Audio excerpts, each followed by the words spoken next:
Hello, everybody. Spiritual Key back another reading, and Trisha, I hope I'm pronouncing your name right, cause she requested this video for like a while.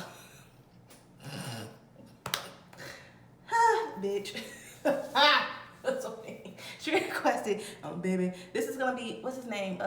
Michael Wayans and Vanessa Simmons. Is it Mike or Mitchell? Bitch, it don't matter. I'm gonna find out once I put the title on the video about whoever his name is. If y'all don't know who he is, I don't either because I did not do research. I kid you not, when I looked up his zodiac sign, I saw a picture of Nick Cannon. As his profile picture, I said, y'all some shady ass. Google. You gotta do better, Google, because y'all be fucking up. Anyways, oh my God, Vanessa's pregnant. Well, she probably had a baby. I did not know she was Vanessa! I didn't even know she had a man. Child. She didn't say none of this on, what was it? Grown Up Hip Hop. Girl, you didn't say none of that shit, bitch. Had a baby shower and everything. God damn it. Oh, I got some new crystals. My brother, he went to Ohio. He went in this cave. He went hiking and stuff, and they have found crystals in the caves and stuff. Yeah, he let me pick out a few. I'm going to probably bring this one back and have him send that baby down, because, baby, I don't even know what type of crystal. I don't know what type that is. And don't ask me what type it is, because, bitch, leave me alone. Anyways, because I'm not a crystal. I don't know. Crystals, I love certain crystals, but I don't know. Most of the times, I'm going to be giving my crystals away because I be using them, and then I be feeling like, baby, it's time for me to, you know. Because some crystals work with me, some don't. Bitch, it is what it is. We're going to see how Vanessa's feeling. Then we're going to see how he's feeling.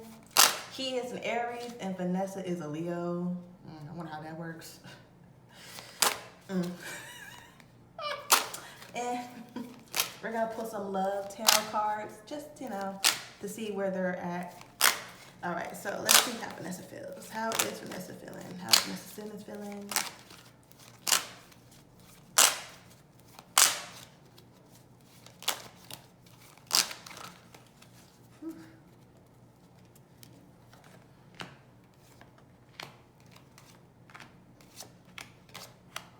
Okay, we have the Lovers in reverse, the Wheel of Fortune in reverse, the Eight of Cups, the Death card in reverse, and then the Five of Swords in reverse.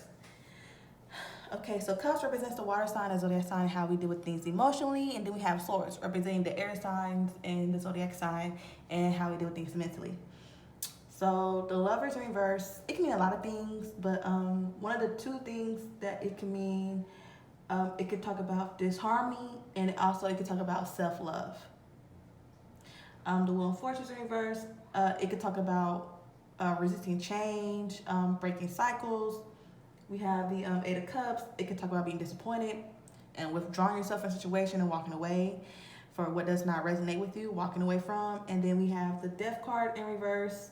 That can talk about the same thing with the Wheel of Fortune, resisting change, and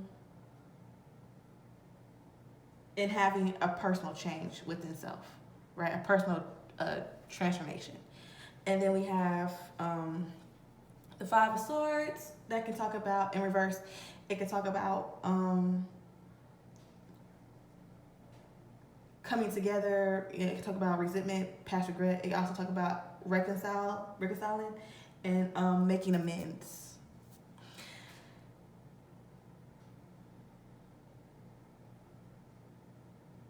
I'm gonna say this. When you have a child and you go through all the changes and everything, you are no longer the same person. You are no longer the same person who you once were before the pregnancy.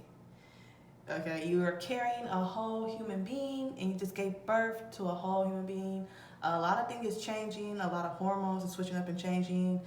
And I wouldn't be surprised if she is going through postpartum, and I wouldn't be surprised if she had to change for the better. Some people may understand, some people may not understand. I believe her sister would understand because she has a child herself. And I feel as though because of the child, she is trying to build that bridge that probably was once burned, right? I feel as though she's probably building bridges and also building up walls and boundaries. I feel as though she's no longer, and you know, it could be a situation to where maybe in the family, or maybe a situation to where she's trying to not be that typical person. I don't want to be the typical baby mom. I don't want to be the typical black person that does this, that, and the third. And I see that she's making changes within herself, because she doesn't want to be that typical mom where you can barely reach her, can't even go hold of her, where's she at, or where is it, you know. Because sometimes a person can get wrapped up in that bundle this bundle of joy that they gave life to, and they just become very obsessed with their baby. You know, that pure love, that pure joyness. You know, I'm seeing her maturing in ways that, you know, maybe some other people would understand. So, and that's okay. Putting herself in situations that she wants to be in, instead of just being there just because. I'm no longer gonna participate in certain things just because we're cool or you want me there. But if I feel the vibe and energy is not right, I have every right to, you know what? I'm not gonna do that. And also, I see her not trying to make excuses like, oh, I had a baby with me, oh, I can't go here, I had a baby. I feel as though she's trying to make efforts to be out there and support people, instead of saying, you know, the baby, and use that as an excuse. I see her not trying to be that type of person.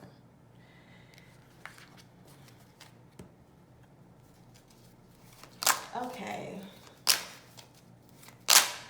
But she has a right to protect her energy, you know, taking herself out of situations. And especially when it comes to family, friends, I am no longer going to tolerate certain toxicness around me, because now I have a child. And what you're not going to do is bring that over here. Boundaries. All right. And I see her as being open to making amends to certain people, you know?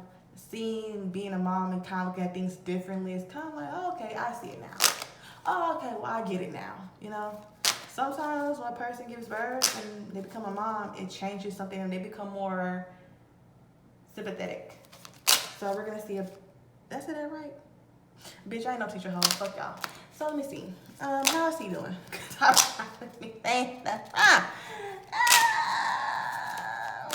It'd be like that. I plan on going live soon. Maybe on a Wednesday I might go live and we just kiki. Probably this Wednesday coming up. I don't know. I just gotta figure out what the time. I'll probably go live 3 times, maybe in the morning, afternoon, and then night, and then we can just discuss the time zones for y'all. Let's see how he's feeling.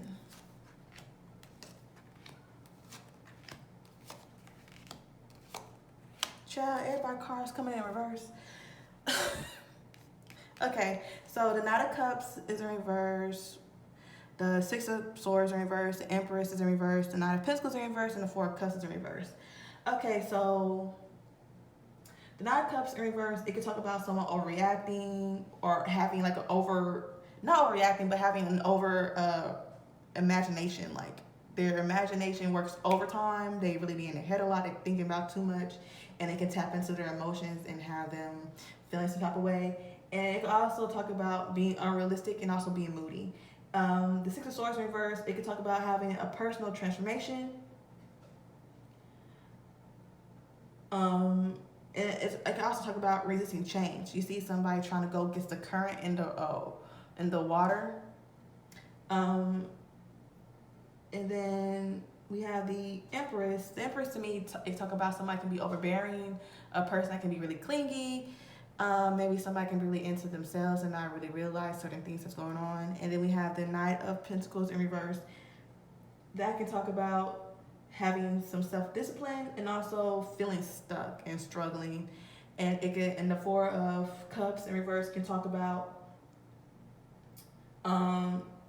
taking an offer, what Spirit has to offer you, taking offers, and also letting go of regret, letting go of any past grudges that you have, and living a nice Zen life, right? Very peace, namaste, bitch, you know what it is.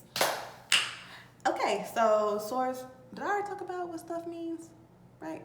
Baby, I forget. Swords represents the air sign and zodiac sign and how we deal with things mentally. We have cups representing the water sign and zodiac sign and how we deal with things emotionally. Then we have pentacles representing the earth signs and how we deal with things in ground and how grounded we are. I feel as though when she gave birth and she changed, he changed along with her. He probably had these ideas and what they were going to do in this and the third, but when the baby came, I feel as though everything else had changed and he changed along with it. Yeah, you know, sometimes you try to go against the grain and feel like, no, we can really do this. We're not going to be those type of parents. And then, as you know, you become those type of parents. And that's not necessarily a bad thing. And I'm going to say this. He probably does feel a little neglected now that, you know, when the baby comes, you know, everything gets put on the back burner. So I can see him trying to resist change in that sense, in that type of way. Like, hey, babe, let's go out. Well, you know, the baby's sick, you know, we got to...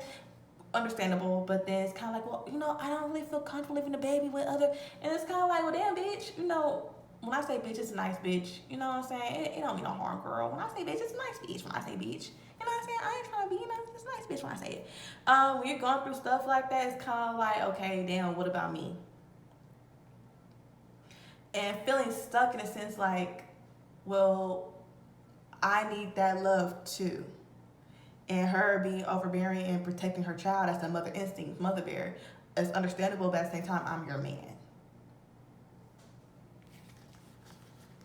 Girl, you could give him give it to Daddy Russ or Uncle Russell. Have him doing baby yoga, bitch.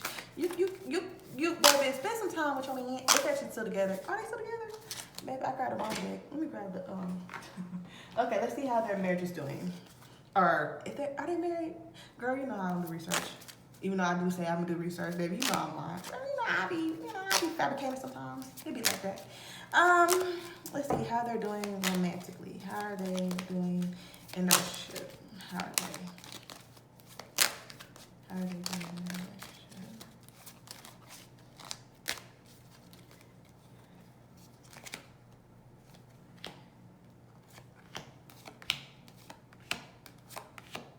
Ooh. Okay, so I have past life relationship. I have heart-to-heart conversation reverse. I'm gonna put a love, you deserve love, and separation. Yeah, somebody feels neglected in this relationship.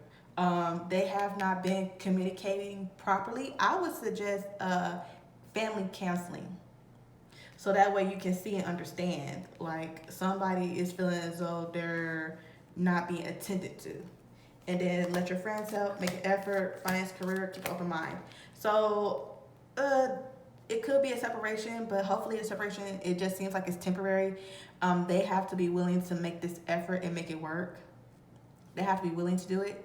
And also willing to maybe, you know, he's been burying himself in his work, or maybe she's been trying to, you know, when you have a child, you gotta make sure them coins is coming in, baby. So that way you can be okay, baby can be okay, grandchildren, great-grandchildren can be okay.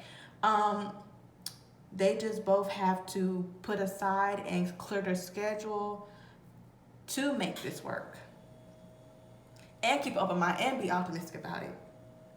It's really up to them. And let your friends help you. Maybe you need somebody to talk to. Maybe sometimes we look at our partner as our best friends and that's who we go to, but never neglect your friends either.